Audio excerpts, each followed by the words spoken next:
Selamat pagi, sejahtera, shalom Ibu Bapak Saudara-saudara jemaat sejahtera di DKI Jakarta yang diberkati Tuhan, salam sehat semua. Di pagi yang indah ini, saya yakin dan percaya Ibu Bapak semua dalam keadaan tubuh yang diberkati Tuhan. Kita bersyukur karena kita masih diberikan waktu dan kesempatan untuk kembali kita nikmati hari yang Tuhan sudah berikan. Namun sebelum kita beraktivitas dan berkarya, saya mengajak saudara-saudara untuk kembali menaikkan doa syukur dan memohon berkat daripada firman-Nya. Mari kita satu di dalam doa. Hidup yang kami jalani ini senantiasa kami nikmati karena kami tidak berjalan sendiri, tapi Tuhan Yesus selalu bersama kami. Bahkan melewati malam tidur kami, Tuhan sudah jaga kami. Kini kami sudah dihantar memasuki hari yang baru. Sebelum kami beraktivitas, berkarya, kami ingin Tuhan bekali kami dengan firman-Mu. Karuniakan Roh Kudus-Mu yang membimbing kami, sehingga kami semua dapat mengerti akan firman Tuhan. Dan firman-Mu ini akan menjadi pedoman hidup kami. Kami serahkan diri kami di bawah kuasa Tuhan. Dan doa syukur kami malam ini di dalam nama Tuhan Yesus, kami mau serahkan akan doa syukur kami. Amin. Saudara-saudara, pagi hari ini pembacaan Alkitab kita terambil dalam surat Paulus yang pertama kepada jemaat di Tesalonika pasal 4 ayat 8 sampai 12. Penekanannya pada ayat 9. Tentang kasih persaudaraan tidak perlu dituliskan kepadamu, karena kamu sendiri telah belajar kasih mengasihi dari Allah. Demikian firman Tuhan. Judul yang menjadi landasan renungan kita berkata, belajar mengasihi, belajar kasih mengasihi. Saudara-saudara yang Tuhan Yesus kasihi, satu hal yang paling terpenting dalam pembinaan, dalam pembelajaran, dalam pengajaran Yesus dari seluruh perkataannya di dalam Alkitab, cuma satu yang menjadi inti. Kasihilah Tuhan Allahmu dan kasihilah sesamamu. Kata kasih ini kedengarannya begitu indah. Kedengarannya begitu membawa sukacita. Tapi kita semua harus tetap mengutamakan bahwa kasih itu bukan sebuah slogan atau kata-kata pemanis saja. Tapi kasih itu harus dipraktekkan dan diwujudkan. Paulus melayani jemaat Tesalonika. Jemaat Tesalonika begitu menerima pengajaran Paulus dan teman-temannya, mereka semakin mengasihi. Bukan hanya Rasul Paulus dan teman-temannya, tapi mereka mengasihi banyak orang. Mereka mewujudkan kasih itu melalui kehidupan mereka, saling menopang. Sehingga Paulus mengatakan pada ayat 9 tadi, tentang kasih persaudaraan tidak perlu dituliskan kepadamu, karena kamu sendiri telah belajar. Jadi saudara-saudara yang Tuhan Yesus kasihi, kita belajar dari kasih Allah. Allah yang mengasihi kita sekalipun kita berdosa. Tapi Allah begitu mengasihi, karena di dalam kasih Allah ada pengampunan dan ada pembenaran.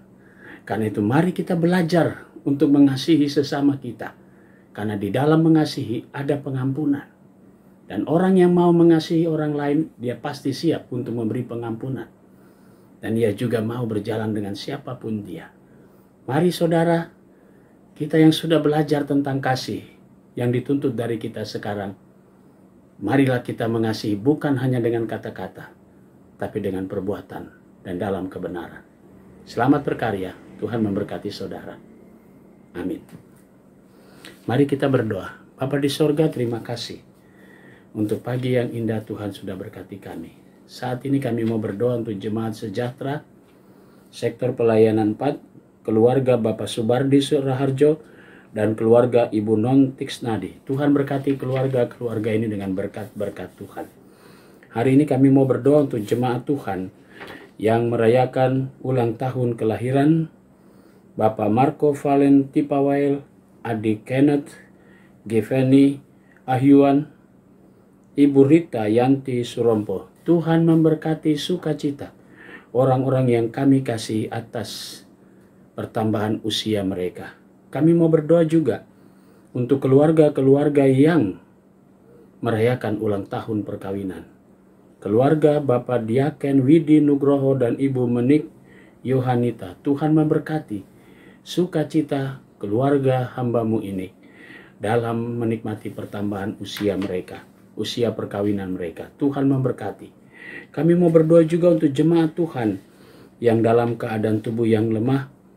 Kami mau berdoa untuk sektor pelayanan 4, Ibu Fatima Tambunan, Ibu Sukarni Basuki, Bapak Hendrik Siregar, Ibu Saudara Mabel, dan Bapak Immanuel Sudaryanto. Tuhan Yesus memberkati orang-orang yang kami kasihi ini. Demikian juga dengan Bapak Polensio yang masih dirawat di rumah sakit. Kami mohon Tuhan juga memberkati dalam proses pemulihannya, sehingga dia boleh berangsur-angsur merasakan kembali kekuatan pemulihan tubuhnya dan dia boleh pulang di tengah keluarga. Kami juga mau berdoa di pagi hari ini ya Tuhan, untuk pegawai kantor gereja Sejahtera. Tuhan berkati pribadi demi pribadi. Kami juga mau berdoa untuk koster keamanan bahkan Satgas COVID-19. Berkati seluruh kehidupan dan pelayanan mereka, bahkan keluarga mereka semua. Tuhan Yesus berkati. Vikaris Rocky Yunus dalam pelayanan, dalam masa vikariatnya, Tuhan memberkati. Kami berdoa juga untuk seluruh jemaat-jemaat GPIB dimanapun mereka berada. Kami berdoa juga di pagi hari ini untuk para hamba-hamba Tuhan, pelayan firman dan sakramen. Tuhan Yesus memberkati Bapak Pendeta Emeritus Metan Vanuan dalam proses pemulihannya.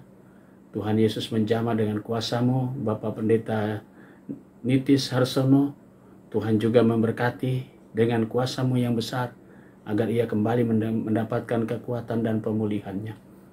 Kami mau berdoa juga untuk Majelis Sinode GPIB, selaku pimpinan. Tuhan Yesus memberkati.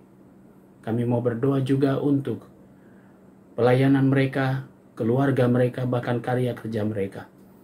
Kami juga mau berdoa untuk BP Mupel Jakarta Selatan. Tuhan Yesus berkati pelayanan kami bersama. Biarlah segala sesuatunya Tuhan memberkati semua program-program kerja Mupel Selatan. Kami mau berdoa dan menyerahkan seluruh hidup kami di pagi hari ini dalam nama Tuhan Yesus, Juru Selamat kami yang hidup. Amin. Selamat pagi, selamat berkarya. Tuhan memberkati saudara.